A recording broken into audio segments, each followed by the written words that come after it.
मैंने बस अपना बदला पूरा करने के लिए उस लड़की से शादी की थी। अब उसे अपने बाप के घर भिजवा दिए हैं। और उसकी बात सुनकर अकरम को हैरानी और दुख ने घेर लिया था, लेकिन अच्छी तरह जानता था कि उसकी बातों का असर उस आदमी पर कम ही होता है। उस लड़की की जिंदगी बर्बाद हो चुकी थी। अब दुबई जाकर उसे हमेशा के लिए भुला देना चाहता था। अगर तुमने भाभी को छोड़ ही दिया है तो फिर उन्हें डिवोर्स दे दो, वे अपनी जिंदगी को नए तरीके से शुरू कर लें। वह उसे अभी भी अपनी राय दे रहा था और उसकी बात सुनकर प्रियांशु ने सर झटकते हुए उसकी बात काट दी। मुझे जो भी करना हुआ मैं कर लूँगा, फिलहाल तुम्हें उसकी साइड लेने की ज़रूरत नहीं है।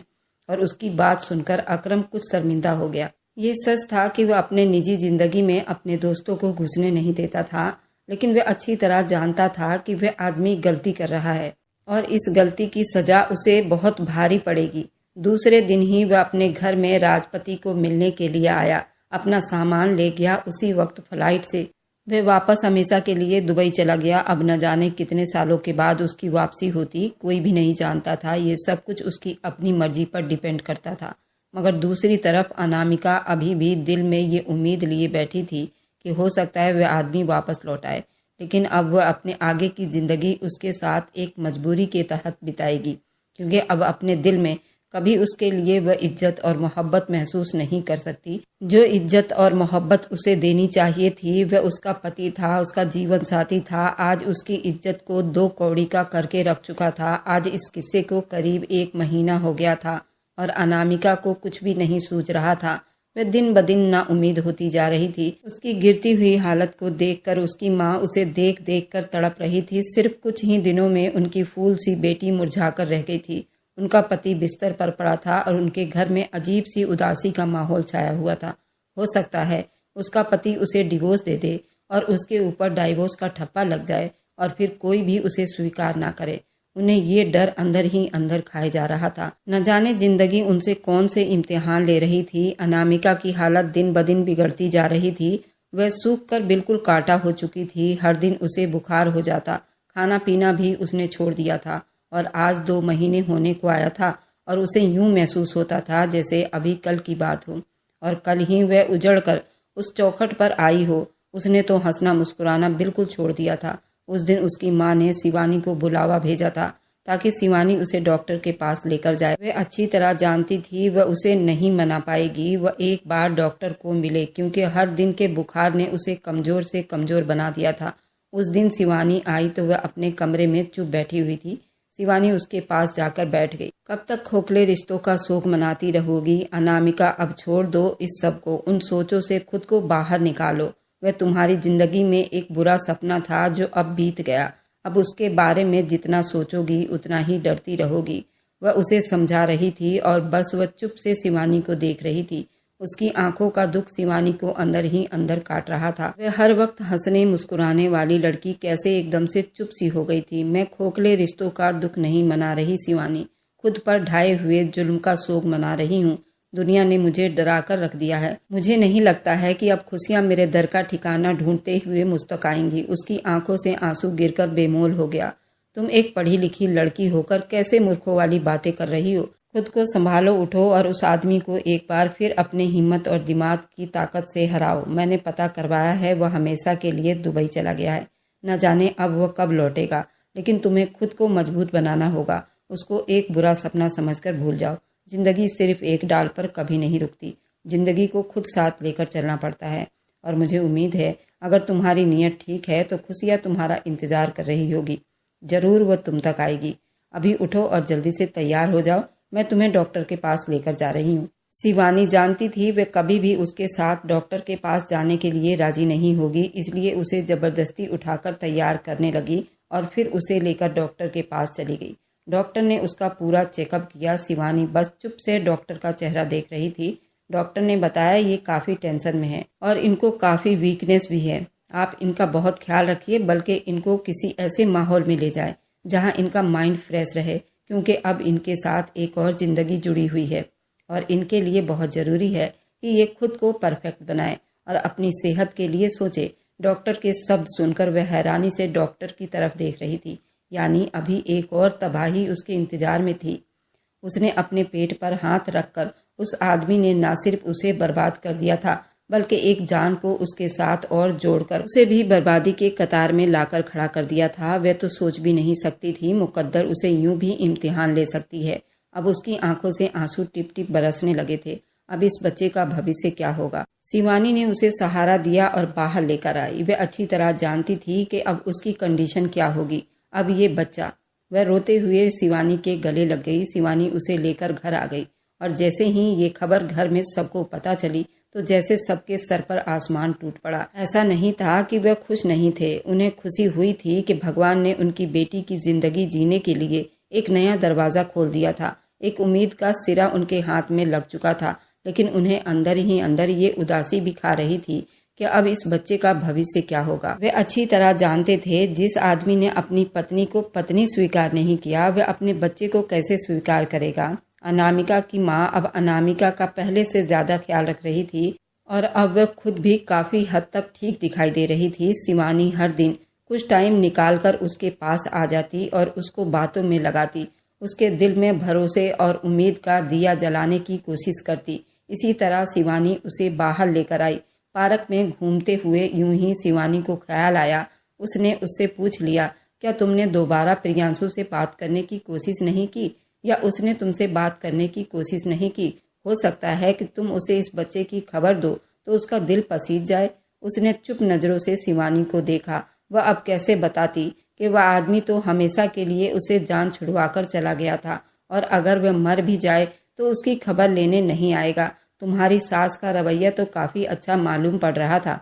अगर तुम कहो तो हम ये खबर उसे सुना देते हैं। हो सकता है कि वह अपने इकलौते बेटे की औलाद के बारे में सुनकर उसे सही रास्ते पर ले आए और तुम्हारी जिंदगी संवर जाए। अनामिका, मैं जानती हूँ कि तुम अब उस घर में दोबारा नहीं जाना चाहोगी, लेकिन अपना सही इस बच्चे का ही ख्याल कर लो। शिवानी, मैं उस घर से पहले ही बदनामी और जिल्लत के सिवा कुछ भी नहीं लेकर आई और मैं दोबारा उस घर में नहीं जाना चाहती। मैं अच्छी तरह जानती हूँ कि वह माँ बेटा दोनों एक जैसे ही हैं। वो मेरी बात पर कभी भी यकीन नहीं करेंगे। वह हद से ज्यादा मायूस हो चुकी थी। उस दिन उसे राजपति को अच्छी तरह से पहचान लिया था। उसे जरा बराबर उम्मीद नहीं थी कि राजपति इस बच्चे के लिए उसे स्वीकार करेगी, चाहे इस बच्चे को उस परिवार का नाम देगी। अगर तुम्हारी राय हो तो मैं एक बार खुद से वहां जाकर राजपति से बात करूं। शिवानी को मना नहीं कर पाई। अनामिका अच्छी तरह से जानती थी कि वे लोग कभी भी मेरे बारे में कुछ भी अच्छा नहीं बोलेंगे, लेकिन वे चाहती थी कि शिवानी एक बार खुद को आजमा ले, क्योंकि अगर उनका दिल इस बच्चे को स्वीकार कर ले, हो सकता है उसके बच्चे को बाप का सहारा मिल जाए और उसे अपने पति का साथ। शिवानी सच में उसके ससुराल पहुंच गई। राजपति उसे हैरान नजरों से देख रही थी। राजपति ने कहा, अब तुम लोगों का क्या खो गया है जो इस घर में लेने के लिए आए हो। राजपति के कट्टरपंथ शब्दों से अब वह अच्छी तरह समझ चुकी थी। वह किसी समझदार औरत से बात नहीं कर रही। मैं अच्छी तरह जानती हूँ इस घर में ऐसा कुछ भी नहीं है जिसे लिया जा सके, बल्कि मैं तो आपको कुछ देने की गर्ज से एक बार फिर आपके दरवाजे पर आई हूँ। आपकी बहू माँ बनने वाली है और हो सकता है कि आपको उसका नाम ना सही उसके होने वाले बच्चे का ही ख्याल हो जाए कि वह आपके बेटे का खून है। खबरदार, अगर तुम लोगों ने इस बच्चे को मेरे बेटे का नाम दिया तो सबसे पहले तो ये ढूंढो कि उस लड़की ने किसके साथ अपना मुंह काला करने के बाद इस बच्चे को अपने पेट में जगह दी है। अगर तुम लोग अब मेरे बेटे का नाम दोगे तो मैं ये कभी नहीं होने दूंगी। इससे पहले कि वह और ज्यादा जहरीले शब्दों से उस पर वार करती, शिवानी वहां से वापस आ गई। अनामिका ठीक कहती थी, वह लोग बिल्कुल इंसानियत को भूल चुके हैं। भगवान ने उनसे इंसानियत छीन ली है और उन्हें कुछ पैसे पकड़ा दिए और उसी के सहारे वह इस जमाने का हिस्सा थे। उसे अभी तक समझ नहीं आ रही थी कि कोई इतना खुदगर्ज कैसे हो सकते हैं। शाम को जब वह अनामिका से मिली तो उसके चेहरे पर फैली हुई उदासी देखते ही वह अंदाजा लगा चुकी थी कि उन लोगों ने क्या जवाब दिया होगा। इसलिए उसने दोबारा पूछना गंवारा नहीं किया। राजपति ने उस रात अपने बेटे से बात की। वह उसे बताना चाहती थी वह लड़की किस तरह के पैतरे आजमा रही है। उन दोनों के बीच अनामिका को लेकर ऐसी कोई बातचीत नहीं होती थी, लेकिन फिर भी वह चाहती थी कि उसका बेटा एक बार फिर उसका शिकार न हो जाए, इसलिए वह उसे पहले ही अलर्ट कर देना चाहती थी। प्रियांशु ने अपनी माँ से पूछा कि अब दोबारा ऐसा क्या हुआ है, आप ऐसा क्यों कह रही हैं माँ। प्रियांशु ने इतने दिनों के बाद उसका नाम सुना था। उस लड़की की कोई सहेली आई थी, उसका नाम शिवानी था। वो मेरे पास आई थी मुझे ये बताने कि वो माँ बनने वाली है, और मैं तुम्हें ये बता दूं कि मैंने उस लड़की को साफ खड़े खड़े मना कर दिया और कहा है कि उस कैरेक्टरलेस लड़की से इसी तरह की उम्मीद की जा सकती थी। पता नहीं उसने अपना मुंह किसके साथ काला किया है और अब इस बच्चे का नाम तुम्हारे सर दे रही है। इसलिए तुम्हें पहले ही सावधानी बरतनी चाहिए। प्रियांशु को एकदम से ही हैरानियों ने घेर लिया था। ये आप क्या कह रही हैं? माँ, वह माँ बनने वाली है। न जाने क्यों उसका दिल आज पहली बार धड़का था। हाँ बेटा, माँ बनने वाली है। तुम ठीक कहते थे। इस तरह की कैरेक्टरलेस लड़कियों को हजारों लड़के मिल जाते हैं जिनके साथ वे अपना मुंह काला कर लेती हैं। उस रात तुमने अच्छा किया उसे घर से निकाल दिया। अब कम से कम उस बच्चे को तुम्हारे साथ तो नहीं जोड़ सकती। लेकिन प्रियांशु उनकी कोई बात नहीं सुन रहा था। उसकी सुई तो वहीं अटक चुकी थी। वह माँ बनने वाली है। वह अच्छी तरह जानता था कि ये बच्चा उसका अपना है, क्योंकि उस रात ही उसे मालूम हो गया कि वह कितनी पवित्र और सच्ची लड़की है, और वह ये सोच भी नहीं सकता था कि उसका किसी और के साथ भी कोई संबंध हो सकता है। न जाने क्यों उसका दिल जोर जोर से धड़क रहा था। क्या हुआ प्रियांशु, तुम चुप क्यों हो गए हो? प्रियांशु ने बिना कोई बात किए फोन काट दिया। उसे अजीब से उलझन ने घेर लिया था। उसे दुबई आए हुए 3 महीने बीत चुके थे और उनकी शादी को 3 महीने हो चुके थे। अब उस बच्चे का अबॉर्शन भी नहीं करवा सकती।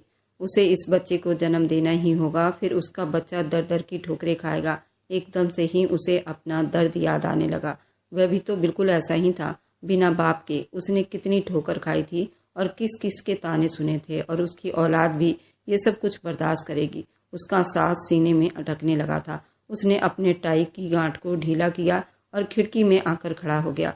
माँ के मुंह से निकले हुए शब्द पर गौर कर रहा था। बार बार उसके दिमाग में वही बात आ रहे थे और किसी हथौड़े की तरह उसके दिल पर वार कर रहे थे। कैरेक्टरलेस लड़कियों से कुछ भी उम्मीद की जा सकती है ना? न जाने कितनों के साथ उसने मुंह काला करके उस औलाद को जन्म देकर तुम्हारा नाम जोड़ रही है। अब जो भी था, वह उस बच्चे के लिए सब कुछ लुटाने के लिए तैयार था। वह उस बच्चे को खोना नहीं चाहता था और ये फैसला उसने एक पल में ही कर लिया। उसी शाम उसने कॉल की और अपनी माँ को ये कह दिया कि वह 2-3 महीने के अंदर अंदर वापस आ रहा है। उस वक्त उसे वहाँ पर इतनी ज़रूरी काम थे। वह चाहकर भी 3-4 महीने से पहले नहीं आ सकता था, और बच्चे की पैदाइश तो 5 महीने के बाद होनी थी। वह चाहता था कि वह खुद अपने बच्चे की पैदाइश के वक्त उसके पास हो। अनामिका से वह बच्चा वापस ले जाए। उसने अनामिका से बात करने की कोशिश की थी, लेकिन उसका नंबर शायद बदल चुका था, इसलिए वह उससे बात नहीं कर पाया। अनामिका ने अब अपनी ज़िंदगी को ठीक तरीके से चलाने के लिए जॉब करनी शुरू कर दी थी, लेकिन नौकरी के टाइम टेबल के हिसाब से उसे जरा भी आराम करने का मौका नहीं मिल रहा था। अपना चेकअप भी वो लापरवाही से करवा रही थी, इसलिए उसकी प्रेगनेंसी में काफ़ी समस्याएं आ रही थी।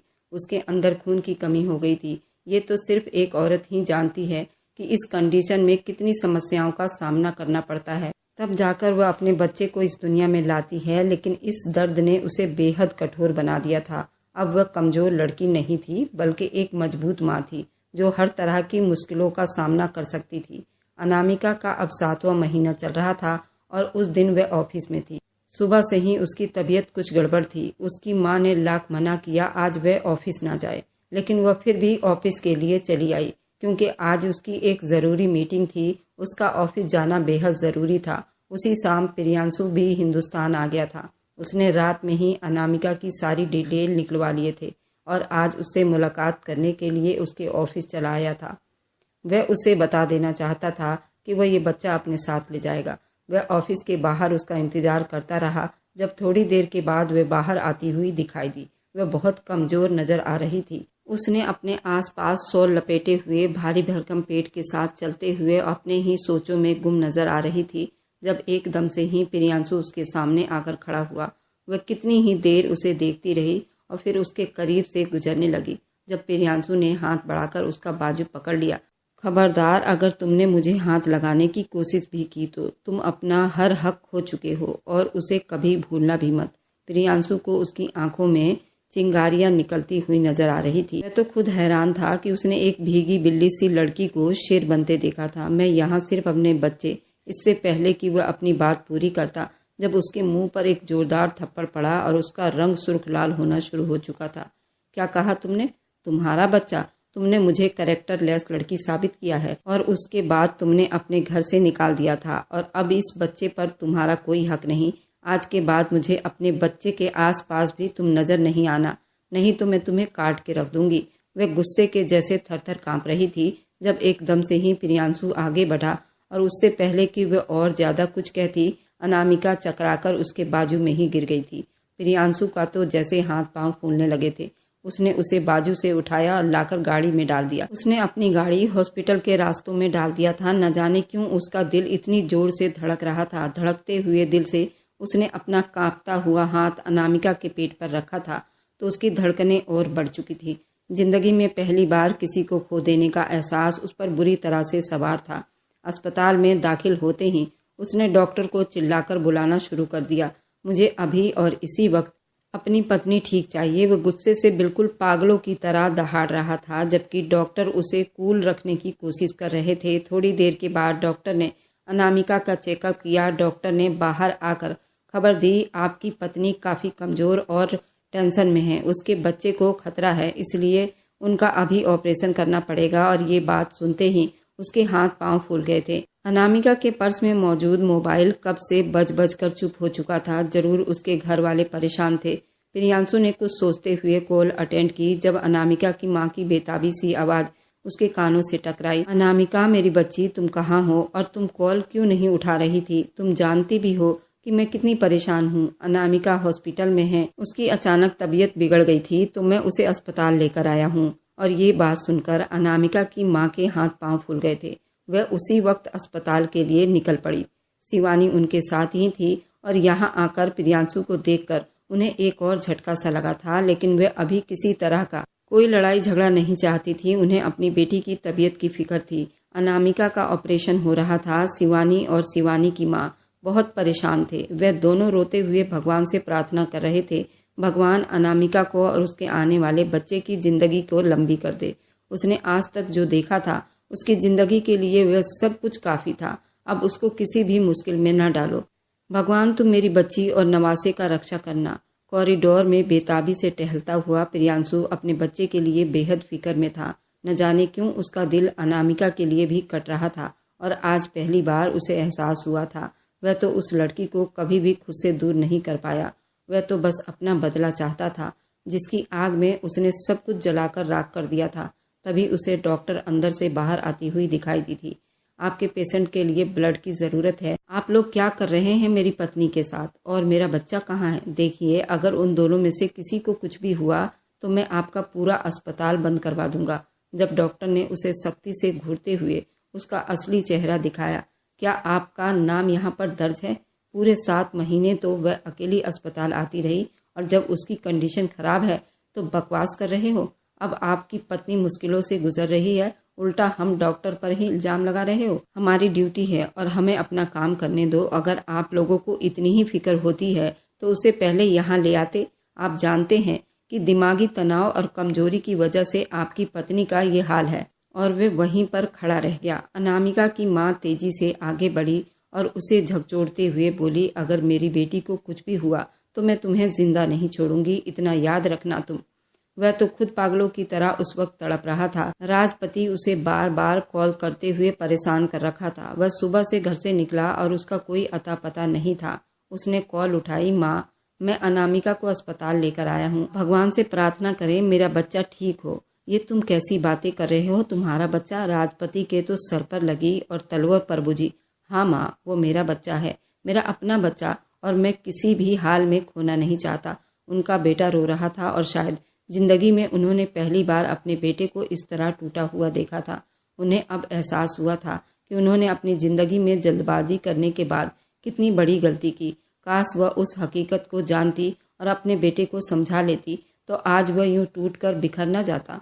अनामिका ने एक बेटी को जन्म दिया, लेकिन 7 महीने का बच्चा काफी कमजोर था, इसलिए उसे कुछ दिनों के लिए अस्पताल में ही रुकना पड़ा। डॉक्टर ने सख्ती से मना कर दिया, कोई भी टेंशन वाली बात उनके सामने नहीं दोहराई जाए। और इसी वजह से प्रियांशु उससे बिना मिले ही वापस चलाया। वह नहीं चाहता था कि अनामिका को एक बार फिर नुकसान पहुंचे। वह अच्छी तरह जानता था कि वह कुछ महीने के बाद उसे मना लेगा, चाहे अनामिका के पांव ही क्यों न पड़ना पड़े। हॉस्पिटल से डिस्चार्ज होने के बाद अनामिका घर पर ही मौजूद थी। वह गोल मटोल सी परी की तरह दिखाई देने वाली बच्ची काफी कमजोर थी, लेकिन फिर भी अनामिका के लिए वह चांद का टुकड़ा थी, जिसे हाथ में लिए वह सारे जहां की तकलीफों को भूल जाती। आज उसकी डिलीवरी को पूरे 5 महीने हो चुके थे और आज ही उसने वकील से बात करते हुए प्रियांशु को नोटिस भेजा था कि उसे प्रियांशु से डिवोर्स चाहिए, जिसे देखते ही वो भड़क उठा और उसी वक्त गाड़ी निकालकर अपनी मां को साथ लिए अनामिका के घर जा पहुंचा। अनामिका उसके आने के बारे में सुनते ही उससे मिलने से मना कर दिया था। जब वो रोते हुए अनामिका के मां के पैरों में बैठकर सिर्फ एक बार उससे मिलने दो, उसे कहिए कि मेरी बात सुन ले। आज उसकी अपनी हालत बहुत बुरी थी, लेकिन उसके पास कोई चारा नहीं था। राजपति का दिल अपने बेटे को देखकर कट रहा था। वह भी अपने बहू और पोते से मिलने के लिए विनती कर रही थी। जब थोड़ी देर के बाद अनामिका बाहर आई, अनामिका के हाथ में वो गोल मटोल सी बच्ची को देखते ही प्रियांशु का दिल धड़क उठा। वो बेताबी से उसकी तरफ बढ़ा। जब अनामिका ने उसे वहीं रोक दिया, खबरदार, अगर तुमने मेरे बच्चे को हाथ भी लगाया तो तुम्हारा इस पर कोई हक नहीं। ये सिर्फ मेरी बेटी है। तुम्हारी माँ ने ये कहा था कि ऐसी लड़कियों का कोई भरोसा नहीं, बच्चा किसी और का और हमारे सर थोप रही है, इसलिए इस बच्ची को मैं तुम्हें नहीं दे सकती। अनामिका, मुझे माफ कर दो, मुझे एक बार अपने बच्चे को सीने से लगाने दो। प्रियांशु उसके तरफ बढ़ते हुए रो रहा था। वह रूही जैसी मासूम बच्ची उसने देखा, वह थोड़ा सा मुस्कुरा रही थी। वो बिल्कुल हूबहू प्रियांशु की फोटोकॉपी थी और राजपति भी तरसती नजरों से उसे देख रही थी। अनामिका के लाख विनती करने के बाद भी वह खाली हाथ अपने घर लौट आया था। उसे किसी भी कीमत पर माफ करने के लिए तैयार नहीं थी। उसने अदालत में केस दर्ज कर दिया। उसे हर हाल में प्रियांशु से डिवोर्स चाहिए, जबकि प्रियांशु बिल्कुल भी अनामिका को डिवोर्स नहीं देना चाहता था और दोनों अपनी अपनी जिद पर अड़े हुए थे। आज उसे अपनी गलतियों के बोझ ने कमजोर बना दिया था। वह उसी कमरे में पड़ा रहता, उस रात को याद करता रहता जिस रात उसने अनामिका के साथ जानवरों जैसा सलूक किया था।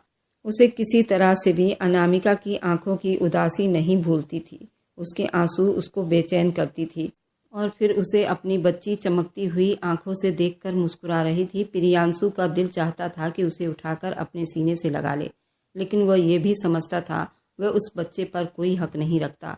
आज तक उसने उसकी माँ के साथ जो भी कुछ किया था वह माफ़ी के काबिल नहीं था। उसने अनामिका के ऑफिस के सामने उसका पैर पकड़ लिया, लेकिन अनामिका के दिल में नरमी नहीं आई थी। जिन लोगों के सामने कल तक वह उसे कैरेक्टर लेस लड़की कहकर बदनाम कर चुका था, उन सबके सामने नाक रगड़ते हुए माफ़ी मांग ले। लेकिन अनामिका का एक ही जवाब था, मुझे तुमसे कोई संबंध ही नहीं रखना। मैं कभी भी तुम्हारे साथ नहीं रह सकती। तुमने एक बार मेरे साथ धोखा किया है और मैं दूसरी बार तुम पर यकीन नहीं कर सकती। उस दिन भी अदालत में उसकी आखिरी तारीख थी। जज ने उसे आखिरी बार पूछा, क्या आप सच में अपने पति से डिवोर्स चाहती हैं? तो वो मजबूत शब्दों में बोली, जी सर, मैं बिल्कुल इस आदमी से डिवोर्स चाहती हूँ। मैं उनके साथ एक पल भी नहीं रह सकती। ये वह इंसान है जिसने मुझे सारे जमाने के सामने रुस्वा कर दिया है। वह अपने आंखों में आंसू लिए उसे देख रहा था। आज वह खुद उस कचहरी में खड़ा था जहां पर कल उसने उस लड़की को खड़ा कर दिया था। आज उसकी आखिरी उम्मीद थी और वह अपनी उम्मीद को हरगिज भी टूटा हुआ नहीं देखना चाहता था। उसने भरी अदालत के सामने अनामिका से माफी मांग ली, लेकिन अनामिका ने मुंह फेर लिया और फिर मजबूरन उसे अनामिका को तलाक देना पड़ा और केस यहीं पर खत्म हुआ। अनामिका अपने बच्ची लिए अपने घर चली गई। वह प्रियांशु की शक्ल भी देखना नहीं चाहती थी। प्रियांशु भी रोता हुआ अपनी माँ के साथ अपने घर चला आया। उसे आज बहुत पछतावा हो रहा था। आप लोग कमेंट में बताइए, क्या अनामिका ने सही फैसला किया या गलत? अनामिका को प्रियांशु को माफ कर देना चाहिए या नहीं? अगर आपको आज की कहानी पसंद आई है तो वीडियो को जरूर लाइक कीजिएगा और अपने दोस्तों के साथ शेयर भी कीजिएगा। और हाँ, अगर आपने अभी तक हमारे चैनल को सब्सक्राइब नहीं किया है तो जरूर सब्सक्राइब कर लीजिए। मिलते हैं हम अपनी कल की नई दिलचस्प कहानी के साथ। मुझ पर सदा अपना प्यार और स्नेह बनाए रखें। सभी को मेरा प्यार भरा नमस्कार दोस्तों।